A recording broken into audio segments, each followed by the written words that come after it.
ಉತ್ತರ ಕರ್ನಾಟಕ ನ್ಯೂಸ್, ಇದು ಕನ್ನಡದ ಉಸಿರು.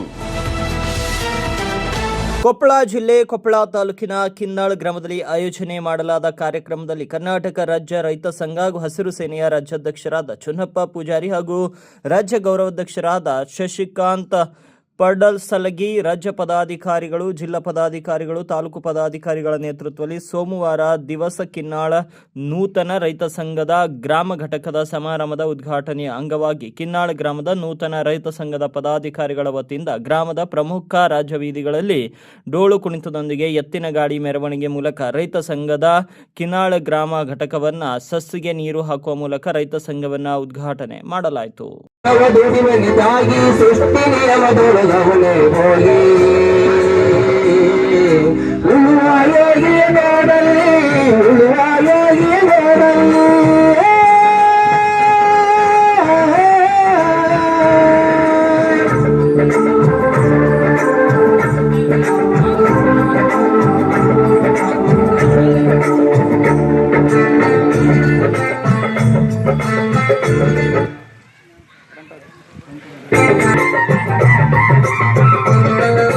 ಲೋಕಗಳನ್ನೇ ನಡೆಯುತ್ತಲಿರಲಿ ತಂದೆ ಕಾರ್ಯವ ಬಿಡಲೆಂದು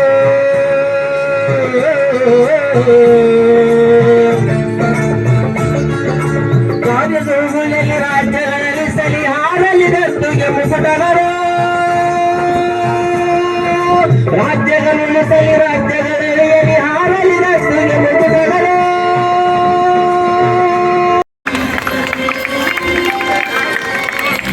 ಈ ದೇಶದ ಬೆನ್ನೆಲುಬು ರೈತ, ಅನ್ನದಾತನ ಈ ಒಂದು ಕರ್ನಾಟಕ ರಾಜ್ಯ ರೈತ ಸಂಘ ಗ್ರಾಮ ಘಟಕವನ್ನ ಕಿನ್ನಾಳ ಗ್ರಾಮ ಮತ್ತು ರಾಜ್ಯ ಪ್ರಧಾನ ಕಾರ್ಯದರ್ಶಿಯಾಗಿರ್ತಕ್ಕಂಥ ಶರಣಪ್ಪ ಮರಳೀಧರ್ ಅವರೇ, ಅದೇ ರೀತಿಯಾಗಿ ರಾಜ್ಯ ಪ್ರಧಾನ ಕಾರ್ಯದರ್ಶಿಗಳು ಆಗಿರ್ತಕ್ಕಂಥ ಕಿಶನ್ ನಂದಿ ಅವರೇ, ಪ್ರೇಮ್ ಚೌಗ್ಲಾ ಅವರೇ, ಮತ್ತು ನಮ್ಮ ಕೊಪ್ಪಳ ಜಿಲ್ಲೆಯ ಜಿಲ್ಲಾಧ್ಯಕ್ಷರಾಗಿರ್ತಕ್ಕಂಥ ಆತ್ಮೀಯರಾಗಿರ್ತಕ್ಕಂಥ ಹೋರಾಟಗಾರರಾಗಿರ್ತಕ್ಕಂಥ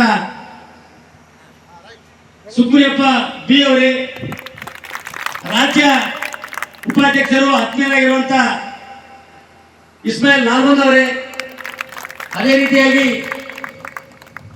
ರಾಯಚೂರು ಜಿಲ್ಲೆಯಿಂದ ಬಂದಿರತಕ್ಕಂಥ ಹಿರಿಯರು ಆಗಿರುವಂತ ರಾಮಯ್ಯ ಸರ್ ಅವರೇ, ಪ್ರಸನ್ನ ಗಡಾಧರ್ ಅವರೇ, ಮತ್ತು ಅಂಬರೀಶ್ ಶುಕ್ಲಾಪುರ ಅವರೇ, ಮತ್ತು ವೀರೇಶ್ ದಾವಣಗೆರೆ ಅವರೇ, ಶರಣು ಅವರೇ, ಮಾದೇವಯ್ಯ ಹಿರೇಮಠ ಅವರೇ,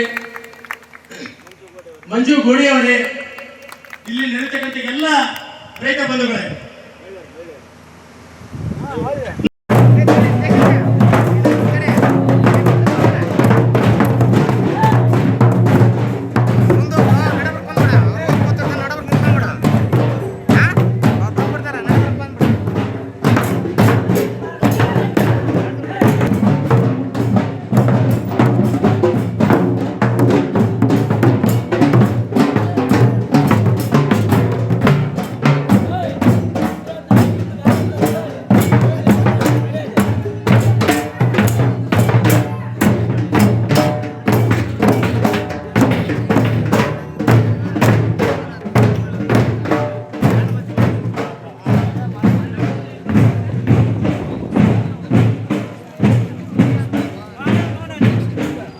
ರಾಸಾಯನಿಕ ಕೃಷಿ ಅಂದ್ರ ಮನೆ ಬೀಜಗಳ ಬದಲಿಗೆ ಹೈಬ್ರಿಡ್ ತಳಿ ಬೀಜಗಳನ್ನ ಕೊಂಡ್ಕೊಂತ ಬಿತ್ತದ ನಮ್ಗ ರಾಸಾಯನಿಕ ಕೃಷಿ. ಅದರ ಜೊತೆಗೆ ಅದ್ ಏನ್ ಕೇಳ್ತಪ್ಪ ಬೀಜ ಅಂತಂದ್ರ ಹೀರೆ ಗೊಬ್ಬರ ಜಾಸ್ತಿ ಆದಾಗ ಒಂದ್ ಬೆಳೆ ರೇಟ್ ಆ ಕಡೆ ಆಯ್ತು, ಒಂದ್ ಬೆಳೆ ರೇಟ್ ಈ ಕಡೆ ಆಯ್ತು, ಒಕ್ಕಲ್ತನ ಮಾಡ್ಬೇಕು. ಮತ್ತೆ ಈ ಸಾವಯವ ಕೃಷಿ ಅಂತಂದವ್ರು ಯಾರು? ದೇಶದಲ್ಲಿ ಅನ್ನ ಇಲ್ಲದಂತ ಸಂದರ್ಭದಲ್ಲಿ ಆಗಿನ ಪ್ರಧಾನ ಮಂತ್ರಿಗಳು ವಿದೇಶಿಯ ವಿಶ್ವದ ಹಸಿರು ಕ್ರಾಂತಿಯ ಪಿತಾಮಹರಾದ ನಾರ್ಮನ್ಗೆ ಆಹಾರ ಧಾನ್ಯ ಸಾಲ್ತಾ ಇಲ್ಲ ಅಂತ ಹೇಳಿ ಅವರಿಂದ ಸಲಹೆ ಪಡ್ಕೊಂಡು ಅವ್ರು ಹೇಳಿದಂಗ ರಾಸಾಯನಿಕ ಕೃಷಿ ಬದಲಿಗೆ ಇದು ಸಾವಯವ ಕೃಷಿ ಬದಲಿಗೆ ರಾಸಾಯನಿಕ ಕೃಷಿಯನ್ನ ಜಾರಿಗೆ ತಂದ್ರು. ಈ ಡಾಕ್ಟರ್ ಎಂ ಎಸ್ ಸ್ವಾಮಿನಾಥನ್ ಅವರ ಅಧ್ಯಕ್ಷರಾದ ಮೇಲೆ ನಾರ್ಮನ್ ಬರೋಕರ್ ಅವರು ಹೇಳಿದಂತೆ ಇಲ್ಲೇನು ನೀರಾವರಿ ಜಾರಿಗೆ ಬಂತು, ವಿದ್ಯುತ್ ಜಾರಿಗೆ ಬಂತು, ಮತ್ತು ಸಾಲ ಸೌಲಭ್ಯಗಳು ಜಾರಿಗೆ ಬಂದವು, ಟ್ಯಾಕ್ಟರ್ಗಳಂತ ಯಂತ್ರೋಪಕರಣಗಳು ಜಾರಿಗೆ ಬಂದವು, ಹೈಬ್ರಿಡ್ ತಳಿ ಬೀಜಗಳು ಬಂದವು, ರಾಸಾಯನಿಕ ಗೊಬ್ಬರ ಬಂತು, ಇನ್ನಿತರ ಸೌಲಭ್ಯ ಬಂತು. ಆದ್ರೆ ಬೆಳೆದ ಮಾಲಿಗೆ ರೇಟ್ ಮಾತ್ರ ಸಿಗಲಿಲ್ಲ.